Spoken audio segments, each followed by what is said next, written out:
வணக்கம், நான் Guna Mathivanan, simply current அஃபேர்ஸ்னுடைய ஃபவுண்டர் டைரக்டர். இன்னைக்கு நம்மளுடைய ஹிட்லஸ் சீரீஸில் எக்கனாமிக் சர்வே பேசிக்ஸ் பார்த்துட்டு இருக்கோம். ரொம்பவே முக்கியமான ஒரு டாபிக், சிம்பிள் தான், ரொம்பவே முக்கியமான டாபிக். அடிக்கடி நியூஸில் வரும், எக்கனாமிக் ஸ்டாட்டிக்கில் வரும், எக்கனாமிக் சர்வேலையும் ஃப்ரீக்வெண்ட்டாக அந்த டேர்ம்ஸை யூஸ் பண்ணுறாங்க. அந்த டாபிக் பற்றி நம்ம பார்க்க போகிறோம். என்ன சார் அது? பேலன்ஸ் ஆஃப் பேமெண்ட்னா என்ன? அதை பற்றி கொஞ்சம் தெளிவாக சொல்லுங்களேன். இந்த பேலன்ஸ் ஆஃப் பேமெண்ட்டுங்கிறது என்ன? அப்புறம் இந்த கரண்ட் அக்கௌண்ட்டுன்னு சொல்கிறாங்களே, அப்படின்னா என்ன?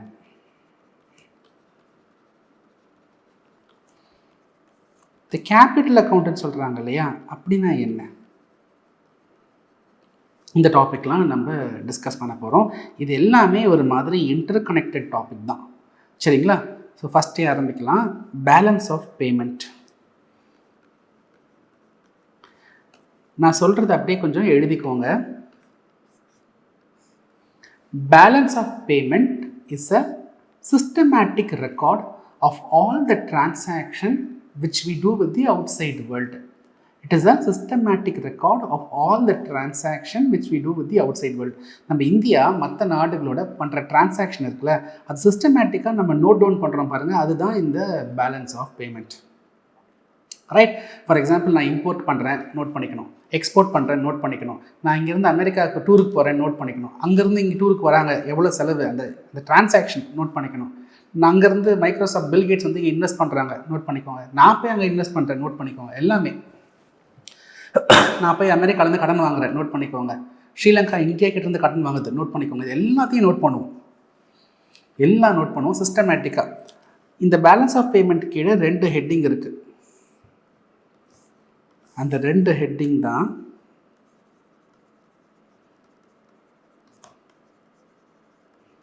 Current account,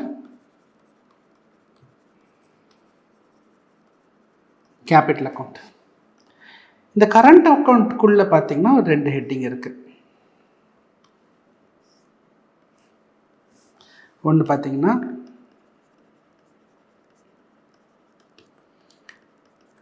balance of trade, இன்னொன்று பார்த்தீங்கன்னா நெட் இன்விசிபிள்ஸ். பேலன்ஸ் ஆஃப் ட்ரேட், இன்னொன்று நெட் இன்விசிபிள்ஸ்.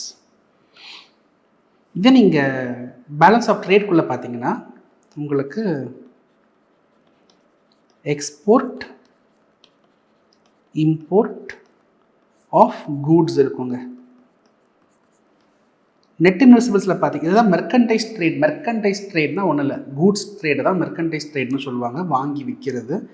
நெட் இன்வெஸ்டிபிள்ஸ் பார்த்தீங்கன்னா இங்கே உங்களுக்கு export and import of services இருக்குங்க. அதுக்கப்புறமா டிரான்ஸ்ஃபர்ஸ். இங்கே டிரான்ஸ்ஃபர்ஸ்னால் மணி டிரான்ஸ்ஃபரை குறிக்குது. Inward outward. என் தங்கச்சி வந்து லண்டனில் படிச்சுக்கிட்டு இருக்காங்க, அவங்களுக்கு நான் கொஞ்சம் காசு அனுப்புறது அவுட்வேர்ட் ரெமிட்டன்ஸ், அவுட்வேர்ட் ட்ரான்ஸ்ஃபர். என் தம்பி வந்துட்டு அமெரிக்காவில் வேலை பார்த்துட்ருக்காரு, அவர் எனக்கு கொஞ்சம் காசு அனுப்புகிறாரு. ஓகே, அது பார்த்திங்கன்னா இன்வேர்ட் ரெமிட்டன்ஸ். இதெல்லாம் கடன் கிடையாது, just money transfers. Right? For example, நிறைய பேர் இந்தியாவிலேருந்து கல்ஃபில் போய் ஒர்க் பண்ணுறாங்க, அங்கே வந்து அவங்க வீட்டுக்கு காசு அனுப்புகிறாங்க செலவுக்கு, இதெல்லாம் மணி ட்ரான்ஸ்ஃபர். இந்த கேபிட்டல் அக்கௌண்ட்டில் பார்த்தீங்கன்னா உங்களுக்கு எக்ஸ்டர்னல் கமர்ஷியல் borrowing,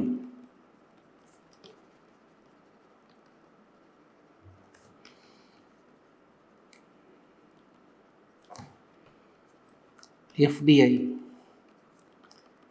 FII,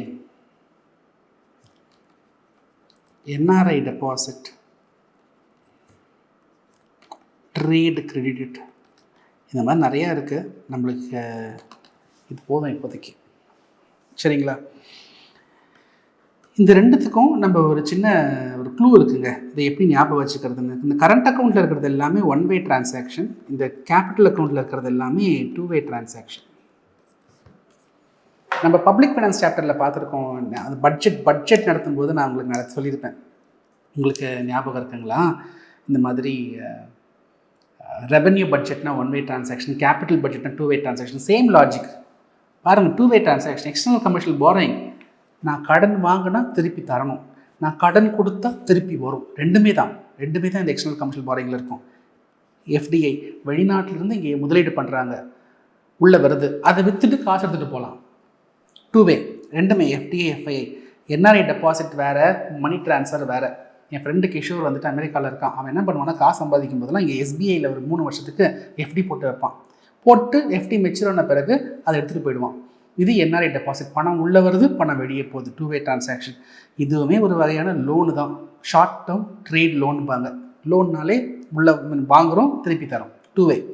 ஆனால் இங்கே பாருங்கள், எல்லாமே ஒன் வே தான் இருக்குது கரண்ட் அக்கௌண்ட்டில்.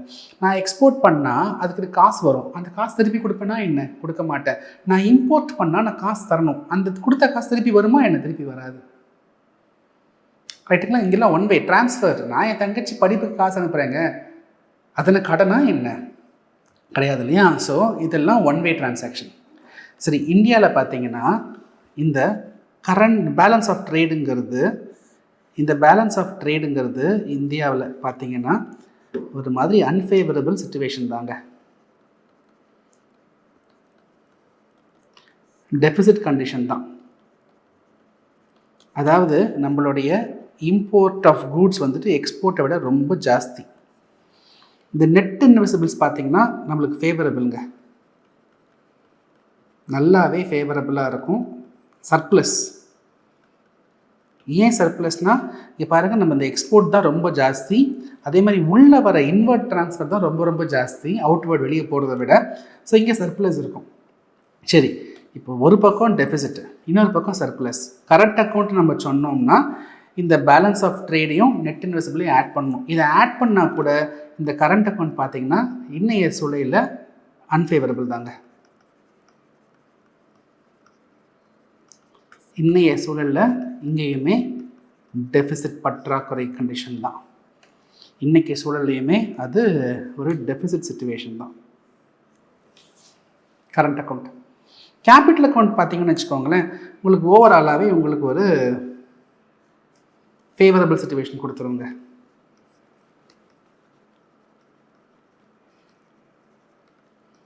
ஃபேவரபிள் உங்களுக்கு வந்து ஒரு மாதிரி சர்ப்ளஸாக தான் இருக்கும். ரைட்? உங்களுக்கு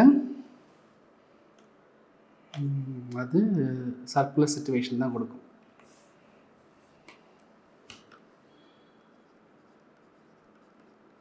சரி, இப்போ பேலன்ஸ் ஆஃப் பேமெண்ட் சார், அது கரண்ட் அக்கௌண்ட்டையும் கேபிட்டல் அக்கௌண்ட்டையும் ஆட் பண்ணால் பேலன்ஸ் ஆஃப் பேமெண்ட். இது பார்த்தீங்கன்னா நமக்கு ஃபேவரபுளாக தாங்க இருக்கும். இது பார்த்தீங்கன்னா ஃபேவரபுளாக நமக்கு சர்ப்ளஸாக தான் இருக்கணும், கண்டிப்பாக இருக்கணும். ஃபார் எக்ஸாம்பிள், இந்த கரண்ட் அக்கௌண்ட்டில் பார்த்தீங்கன்னா ஒரு -$200 வைங்களேன், டெபிசிட்டாக இருக்குது. கேபிட்டல் அக்கௌண்ட்டில் பார்த்தீங்கன்னா ஒரு +$500 வைங்களேன், பாசிட்டிவாக இருக்குது. அப்போ பேலன்ஸ் ஆஃப் பேமெண்ட் பார்த்தீங்கன்னா உங்களுக்கு +$300 சர்ப்ளஸாக இருக்கும். இந்த +300 இருக்கு இல்லையா, இதுதான் பார்த்தீங்கன்னா நம்ம ஃபாரெக்ஸில் போய் உட்காந்துரும். இதுதான் நம்மளுடைய ஃபாரெக்ஸ் ரிசர்வில் போய் உட்காந்துரும். இந்த மாதிரி உட்காந்து தான் இன்றைக்கி கிட்டத்தட்ட $700 பில்லியன் மேலே நம்ம ஃபாரெக்ஸ் ரிசர்வை மெயின்டைன் பண்ணுறோம்.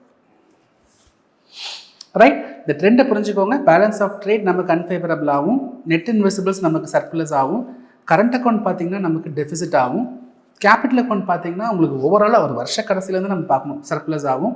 அப்பப்போ முன்ன பின்ன மாறும், திடீர்னு கொஞ்சம் எதுவுமே அன்ஃபேவரபுளாக போகும், பட் ஃபைனலாக சர்ப்ளஸ் ஆகும். உங்களுக்கு ஓவராலாக பார்த்தீங்கன்னா இந்த பேலன்ஸ் ஆஃப் பேமெண்ட் வந்துட்டு உங்களுக்கு ஃபைனலாக சர்ப்ளஸாக இருக்கணும். அந்த சர்ப்ளஸ் அமௌண்ட் தான் ஃபாரெக்ஸில் போய் உட்காந்துரும். ரைட்? நம்ம ட்ரெண்டு, அந்த ஆக்சுவல் நம்பர்ஸ் எல்லாம் நம்ம வந்துட்டு சர்வே சாப்டர்ஸ் நடத்தும் போது நான் உங்களுக்கு டிஸ்கஸ் பண்ணுறேன். ரைட்? உங்களுக்கு இந்த டாபிக்லாம் புரிஞ்சிருக்குன்னு நம்புகிறேன். ஒரு போனஸ் டாபிக் நடத்துகிறேன். Twin deficit. இது ஒன்றும் இல்லைங்க, ஒரு நாட்டில் கரண்ட் அக்கௌண்ட் டெபிசிட்டும் இருக்குது, ஃபிஸ்கல் டெபிசிட் ரெண்டுமே இருக்குது. கரண்ட் அக்கௌண்ட் டெபிசிட்டும் இருக்குது, ஃபிஸ்கல் டெபிசிட்டும் இருக்குது. அப்படின்னா இது ரெண்டுத்தையும் நம்ம ட்வின் டெபிசிட் அப்படின்னு நம்ம சொல்லுவோம். சைமல்டேனியஸாக ஒரு நாட்டில் கரண்ட் அக்கௌண்ட் டெபிசிட்டும் அதிகமாகவும் ஃபிஸ்கல் டெபிசிட்டும் அதிகமாக இருக்கும் பொழுது அந்த கண்ட்ரியில் ட்வின் டெபிசிட் அதிகமாக இருக்குங்க அப்படின்னு சொல்லுவாங்க. இது ஒரு டெர்மினாலஜி. ரைட்? ஸோ இந்த டாபிக்ஸ் எல்லாமே உங்களுக்கு கிளியராக புரிஞ்சிருக்கும் நான் நம்புகிறேன். உங்களை நான் அடுத்த வீடியோவில் நான் உங்களை மீட் பண்ணுறேன். அது வரைக்கும் பாய் ஃப்ரம் குணா மதிவாணன்.